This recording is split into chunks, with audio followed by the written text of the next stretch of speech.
Hello everyone. સો આજે આપણે જાણીશું ગળ એટલે કે GERD, જેને અમે રિફ્લક્સ ડિસીઝ તરીકે પણ ઓળખતા હોઈએ છીએ.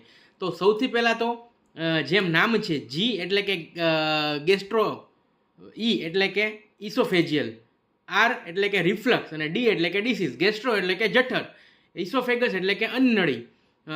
જઠરની જે વસ્તુઓ જે કન્ટેન્ટ છે, ખાસ કરીને જે એસિડ્સ બને છે જઠરમાં, એ પાછું જ્યારે અન્નનળીમાં આવે તો એના કારણે થતો રોગ એટલે કે GERD. તો શું લક્ષણો હોય? તો સૌથી કોમન ફરિયાદ છાતીમાં બળવું, છાતીમાં દબાણ થવું. ઘણી બધી વખતે એવું લાગે કે હાર્ટ એટેક છે, પરંતુ લાંબા ગાળાથી જો આ હાઇપર એસિડિટી રહેતી હોય તો આ બધું એસિડ પાછા આવવાના કારણે છાતીની અંદર એટલે કે રિટ્રોસ્ટર્નલ પેઇન એટલે કે જે છાતીનું હાડકું છે એની પાછળ અસહ્ય દુખાવો થાય. ત્યારે હૃદયના બધા રિપોર્ટ્સ કરવામાં આવે તો એ બધા નોર્મલ્સ હોય.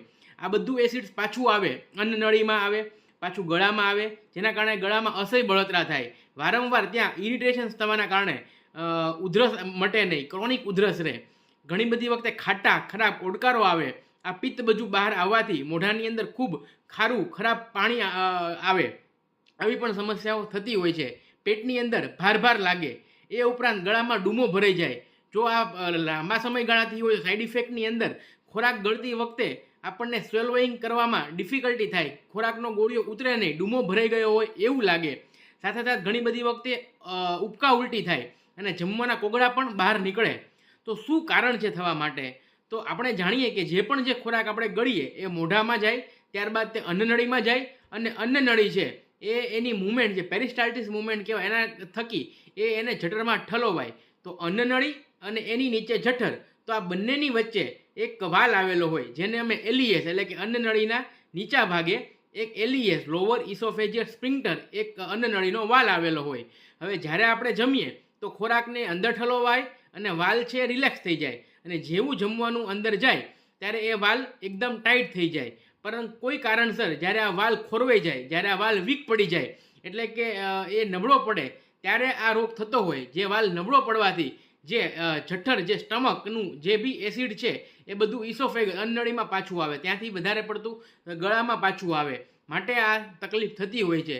તો કયા રિસ્ક ફેક્ટર છે કે જે ગળ ને જેના કારણે થાય છે? તો સૌથી મોટું રિસ્ક ફેક્ટર છે ઓબેસિટી, સ્થૂળતા, બેઠાડું જીવન અને વજનનો વધારો. આ ઉપરાંત એક બીજો રોગ છે હાયટસ હર્નિયા, એટલે કે આપણે જાણીએ કે અન્નનળી અને એની નીચે એની નીચે છે આપણું જઠર, બંને વચ્ચે એક આવરણ આવેલું હોય જેને આપણે ઉરોદર પટલ તરીકે ઓળખીએ છીએ. બેઝિકલી ઉરોદર પટલ એક પ્રકારનો પડદો છે કે જે છાતી અને પેટની વચ્ચે હોય છે. આ ઉરોદર પટલ છે એ અન્નનળીને સપોર્ટ આપે. હવે કોઈ કારણસર આના મસલ્સ વીક પડી જાય તો જે અન્નનળી છે જે ઉરોદર પટલના રિંગમાંથી થઈને જઠરમાં પસાર થાય છે એ એને સપોર્ટ ન આપી શકે. માટે હાયટસ હર્નિયાની અંદર જે જઠરનો ભાગ છે એ છાતીની અંદર થોડોક ચેસ્ટ કેવિટીમાં ઉપર આવી જાય, જેના કારણે ગળની સમસ્યા થઈ શકે છે. બીજી વસ્તુ છે સ્ક્લેરોડર્મા, એટલે કે જેટલી કનેક્ટિવ ટિશ્યુ અને જ્યાં સ્કિન છે એ હાર્ડ થઈ જાય, કઠણ થઈ જાય, તો એવી બીમારીમાં પણ GERD થતું હોય છે. બીજા કારણોની અંદર આપણી લાઇફસ્ટાઇલ હેબિટ્સ છે. ખાસ કરીને લેટ નાઇટ ખાવું, જમીને તરત સૂવું, એકસાથે ખૂબ ઝાઝું બધું ખાઈ લેવું, સ્મોકિંગ, આલ્કોહોલ, આ બધા વ્યસનો આ ગળ થવા માટે જવાબદાર છે. તેમજ વધુ તીખું તળેલું આ બધી વસ્તુઓના કારણે થઈ શકે છે. તો મોટાભાગના દર્દીઓને એવી ફરિયાદ હોય કે જમીને જેવા અમે સૂઈએ એટલે અમને ખૂબ બધું પાછું આવે, છાતીમાં બળે છે, અને ખાસ કરીને જ્યારે વાંકા વળીએ, ઝૂકીએ ત્યારે આ ફરિયાદ વધતી હોય છે. તો વોટ વી કેન મેનેજ, આપણે શું આ રોગ થયો હોય અથવા આ ન થાય એના માટે પ્રિવેન્ટ કરી શકીએ? તો ખાસ કરીને કટકે ખાવું, પણ થોડું ખાવું, તીખું તળેલું અવોઇડ કરવું, ધૂમ્રપાન છે, આલ્કોહોલ છે, વ્યસનો બંધ કરવા. વધારે પડતું વજન છે તો એ વજન રિડ્યુસ કરવાનો પ્રયત્ન કરવો. સાથે ખટાશવાળી વસ્તુ, સાઇટ્રસ વસ્તુ, જેના કારણે એસિડ વધુ બને તો સાઇટ્રસ વસ્તુ લેવાનું બંધ કરવું. તેમજ ખાસ કરીને જમીને જે સૂવાની આદત છે એ ટાળવી, એટલે જમીને તરત જ સૂવું નહીં. અને જ્યારે પણ આપણે સૂઈએ ત્યારે માછું છે એને પિલોના સપોર્ટથી 4 કે 6 ઇંચ જેટલું આપણે માથાનો ભાગ અધ્ધર રાખવાનો પ્રયત્ન કરવો.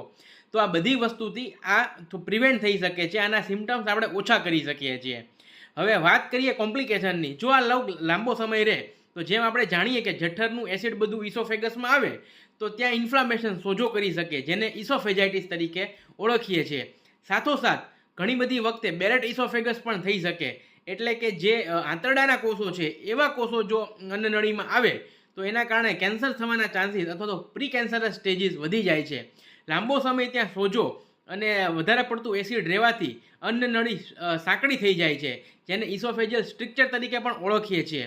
તો કયા રિપોર્ટ્સ હોય? ખાસ કરીને આમાં એન્ડોસ્કોપી એ ખૂબ મહત્વનો ભાગ ભજવે છે.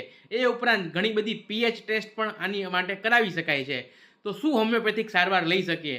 હોમિયોપેથિક એ દર્દીની તાસીર, એની રોગની લાક્ષણિકતાઓ, લાઇફસ્ટાઇલ એની કેવી છે, શું ફૂડ હેબિટ્સ છે, આ બધું સમજીને દવાઓ આપશે. આ જે દવાઓ છે આ બધા સિમ્ટમ્સ ઓછા કરવામાં મદદરૂપ છે.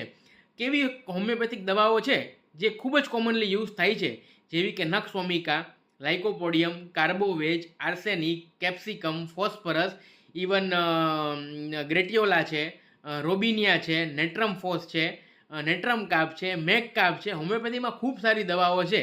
જેઓ દર્દીઓને લાંબા ગાળાથી ફરિયાદ હોય અને લાંબા ગાળાથી એસિડિટીની દવાઓ ઉપર, એન્ટાસિડ્સ ઉપર હોય તો એમને આ બધી દવાઓ ખૂબ કારગત નીવડે અને ધીરે ધીરે એ રિડ્યુસ થઈ શકે છે અને આ રોગ ટૂંકા ગાળાની અંદર મટી પણ શકે છે જો જોડે ડાયટ અને લાઇફસ્ટાઇલ મોડિફિકેશન્સ કરવામાં આવે તો. Thank you so much.